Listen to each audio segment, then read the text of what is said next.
Good day everyone and good day sir. By the way, my name is Mariolana V. Sakal, course of BS Criminology, Kenya. My topic is chapter 2, Nationalism and Patriotism. Nationalism is an ideology and movement defined by promoting the interests of a particular nation, in particular with the aim of acquiring and maintaining the nation's sovereignty over its country of origin. Smith 2010. Nationalism claims that each nation should regulate itself free from outside intervention, that a nation is a natural and ideal political basis, and that the nation is the only legitimate source of political authority. Finlayson 2014. It also aims to build and maintain a single national identity based on shared social characteristics such as culture, language, religion, political, and beliefs in a distinctive shared history, and to promote national unity or solidarity. Nationalism before seeks to perceive and encourage a nation's tradition, culture, and cultural revivals have been connected to nationalist movements. It's also fosters pride in domestic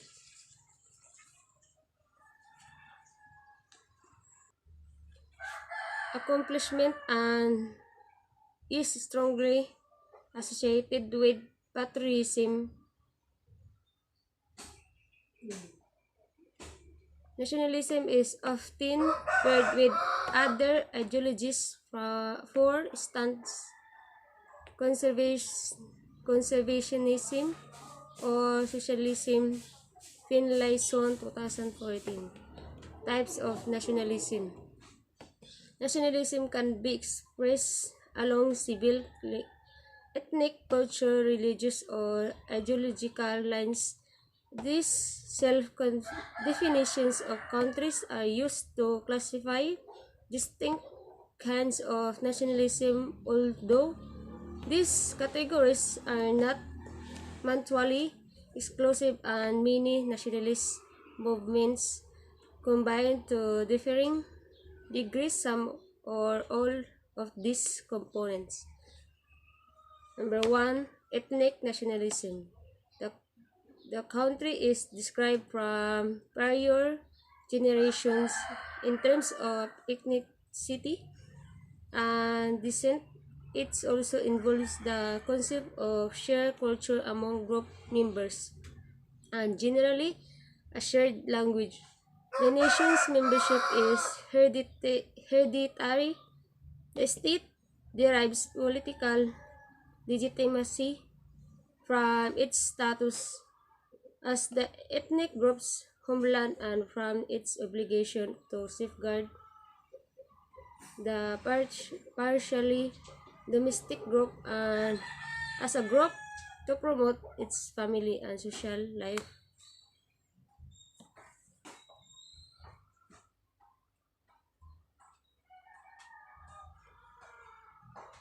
The word ethno-nationalism is usually used only in relation to nationalists who support an explicit ideology along this line. The more generic word in ethnic nationalism, and it's used by nationalists who hold such views in an informal, instinctive, or unsystematic manner. Number 2, civic nationalism. The state derives political legitimacy from its citizens' active involvement and the extent which is reflect the will of the individuals. Civic nationalism lies within the traditions of rationalism and liberalism, but it is constructed with ethnic nationalism as a type of nationalism.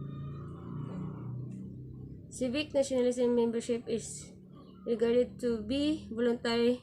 The growth of representative democracy in nations such as the United States and France was affected by civil national values.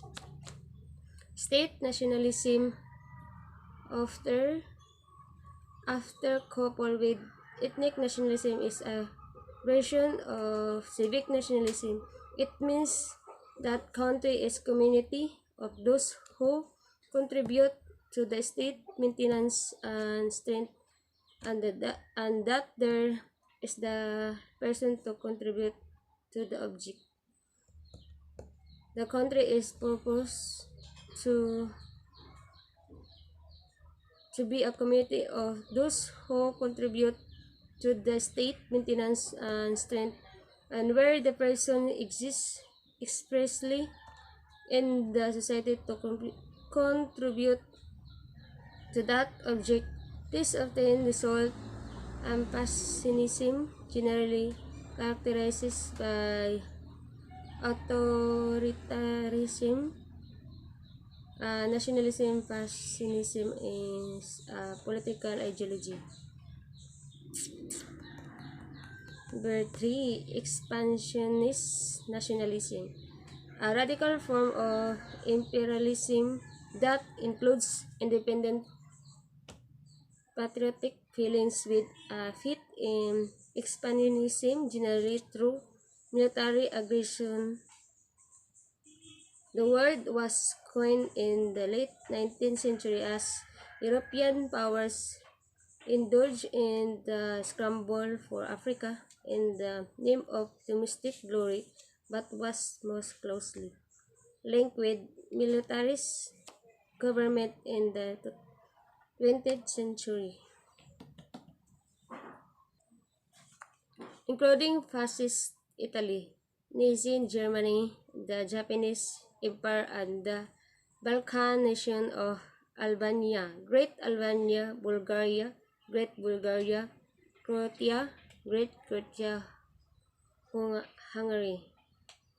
Nations are not believed to be equivalent to their right to self-determination. Some countries are believed to possess the feature of qualities that make them superior to others. Therefore, expansionism nationalism argues to right of the state to expand its boundaries at the cost of its neighbors.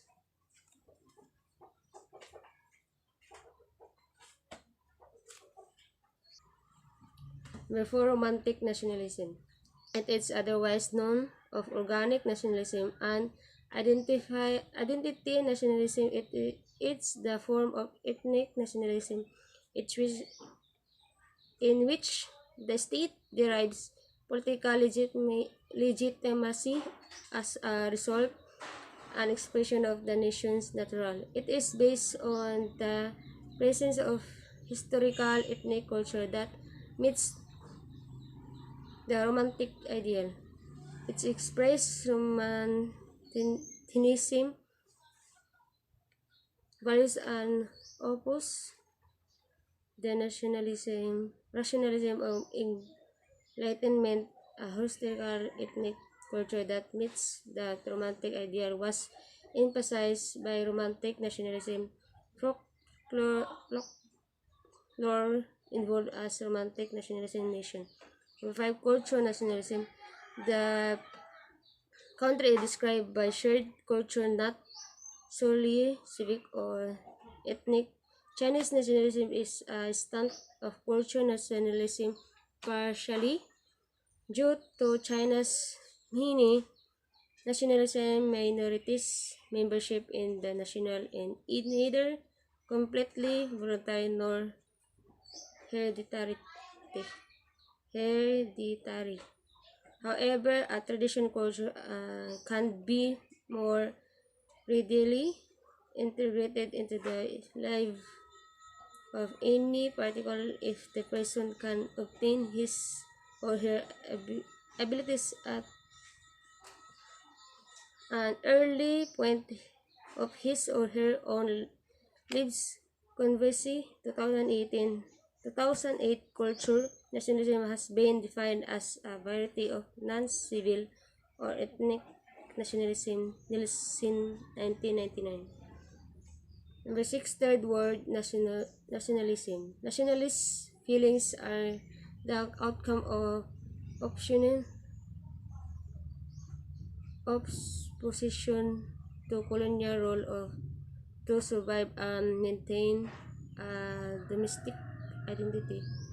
Number 7, liberal nationalism is a kind of nationalism lately defined by political philosophers who think that a non-xenophobic form of nationalism compatible with liberal values of liberty, tolerance, equality, and individual rights can exist.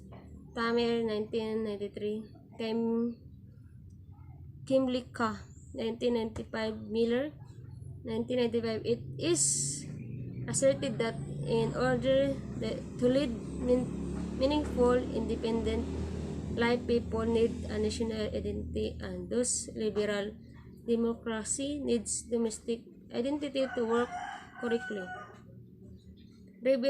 Liberal nationalists often define the importance of domestic identity by stating that people need a domestic identity to lead meaningful, independent life. Lika, 1995, and that liberal democratic politics need democratic identity to work correctly. David, 1995, Eras, 2002, Ernest Renan, author of,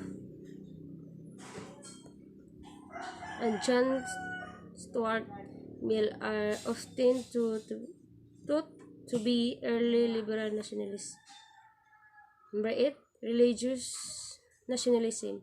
Nationalism connected to a specific religious faith, church, or affiliation. It can be seen that a shared religion contributes to a sense of domestic unit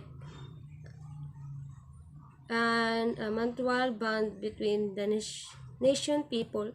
Disconnected can be divided into two dimensions: religions, politicization, and religion converse effect on politics. In the former aspect, it can be seen that a shared religion contributes to a sense of domestic units, a common bond between the nation people, the support of national identity, comparable to shared ethnicity, language, or culture is another political elements of religion. More geologically, it's the impact of religion on politics where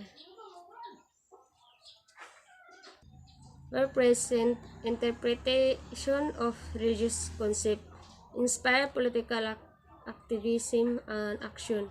For instance, legislation are enacted to encourage stricter religious adherence.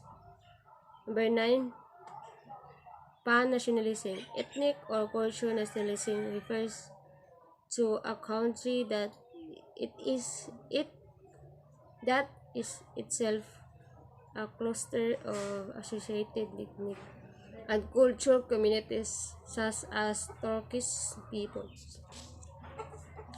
Maintain diaspora nationalism. Diaspora is an ethnic population residing outside their traditional homelands.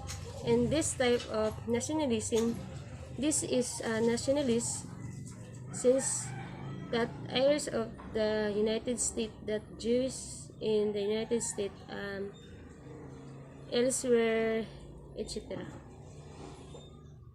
Number 11, stateless nationalism.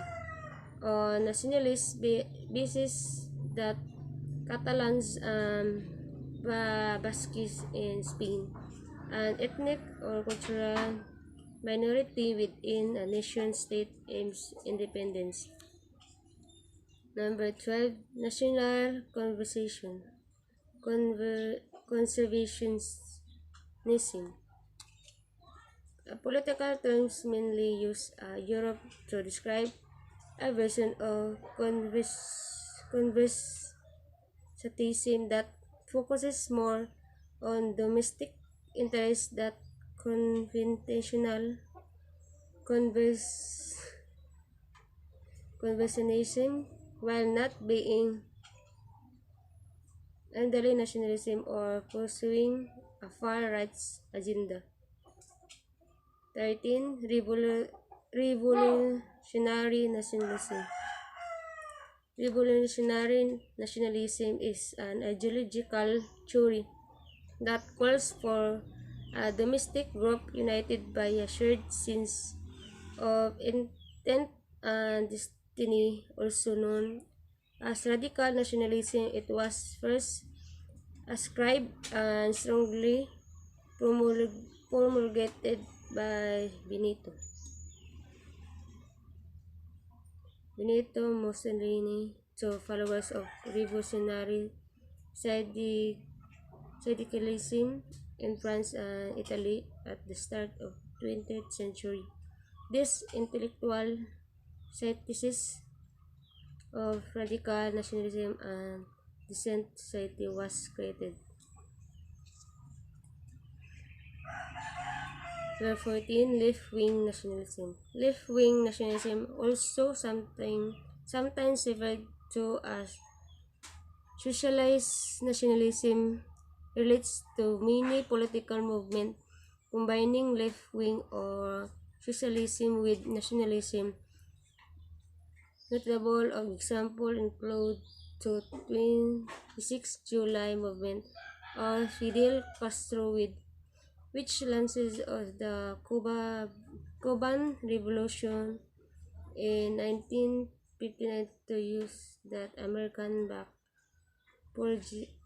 Fulgencio Batista Island since when Israel labor Zionism and the African Nationalism Congress. Patriotism. Patriotism or national pride is a sense of love, dedication, and attachment to a country and alliance with other people to who share the same impression.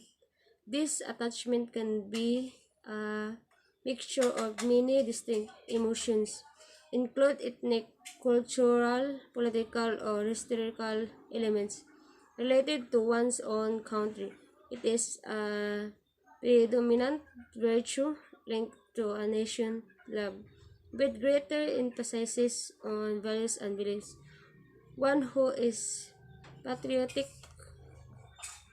with willing to offer in any sacrifice to his nation. He has never lived alone augustically, for example, for the sake of his country, a shoulder makes the ultimate sacrifice of his life.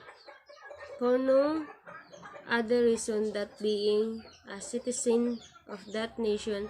Patriotism is a dedication to one's nation and instance, patriotism is sense of attachment and dedication to a country, nation, or political community, or just country love. The English word patriot is first known in the Elizabethan period. It originated from Latin 6th century. Patriota via Middle French meaning countryman. Finally, from Greek patriotis meaning from the same national patris meaning fatherland. Needle and Scout 2013 that abstract noun patriotism appears in the early 18th century. By adhering to a national religion, patriotism can be reinforced. This is the reverse of the church-state separation requested by the Enlightenment intellectuals who saw patriotism and religion as analogues of opposing force. Michael Billing and Jean Wittgenstein both assisted that it is hard to discern the distinction between patriotism and faith and depend heavily of the attitude of the person who does the label Billing 1995 kind of patriotism. The one patriotism of duty. This includes fidelity to one's nation through material acts. This military service, patriotism, and other selfless sacrifice types. This is where patriotism becomes embodied and its idealistic, praiseworthy, particular action. Number 2, patriotism of affection. This is the patriotism of the heart. It is about one's internal desire for his country's well-being. The patriotism of affection can be seen in the patriotism of duty, but this does not necessarily result in it. One can truly love his country and yet be a coward, just as one can theoretically fulfill a patriotic duty and yet feel apathetic about the country welfare. Number 3, patriotism of manners. This is costumes patriotism with written and unwritten. The patriotism of manners is to place one's heart over the heart during the national anthem. It can be performed by any without actually needing affection or duty patriotism. While the above types of patriotism show, at least in part, the real beliefs and hope of person, the patriotism of manners establishes mostly a set of protocols. Types of patriotism. Number 1, personal patriotism. It is emotional and voluntary. The patriot adheres to certain patriotic values such as respect for the flag or the honoring or veterans. Other expression of personal patriotism includes enlisting in the army, public service, and participation in the political process through voting or other forms of activism. by two, official patriotism promoted by government, which has a high symbolic and ceremonial content. It is a logical consequence of the state itself, where derives legitimacy from being the expression of the common good of the political community. National monuments and veterans days and mo- commemoration ceremonies are typical examples. Often, official patriotism is highly regulated by protocol with specific methods for handling flag or specific pledge or display of allegiance. Facial patriotism relies heavily or symbolic acts such as displaying the flag, singing the national anthem, singing a pledge, participating in mass relay, placing a patriotic bumper sticker on one's vehicle, or any other way of publicly proclaiming allegiance, allegiance to the state.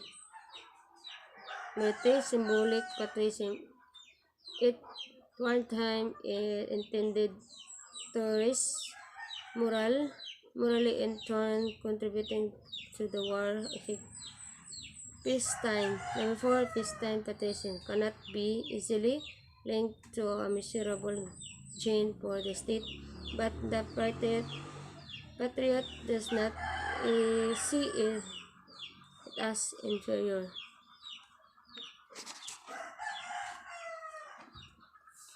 This patriotism vary across time and among political communities.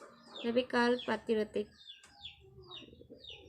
intensity is higher when the state is under external threat. Difference between patriotism and nationalism. While the terms patriotism and nationalism were once regarded as synonymous, distinct connotations were assumed, while both are people feelings of affection for their nation. The values on where they are based are very distinct. Patriotism feelings are based on the country. Positive values like liberty, justice, and equality. The patriot thinks that both their country's state system and individuals are inherently good and working together to achieve a better quality of life. On the other hand, nationalism emotions are based on the belief that one's nation is superior to all others. It also holds an connotation of other countries' distrust or disposal, leading to the premise that other states are competitors, while patriots do not degrade other countries automatically. Nationalists do something to the point of calling for the global dominance of their country. Nationalism is the popular opposite of globalism. By its protect nationalism believes historically both positive and negative have been the impact of nationalism. While it has motivated movements of antimony such as the Zionist movement that formed contemporary Israel, it was also a main factor in the increase of the Germany Nazi Party and the Holocaust Long List 2019. According to Sydney's G. Harris, the patriot is proud of his nation for what is thus, and the nationalism is proud of his nation with whatever does. The first approach generate a sense of accountability, and the second a sense of blind stupidity is stupidity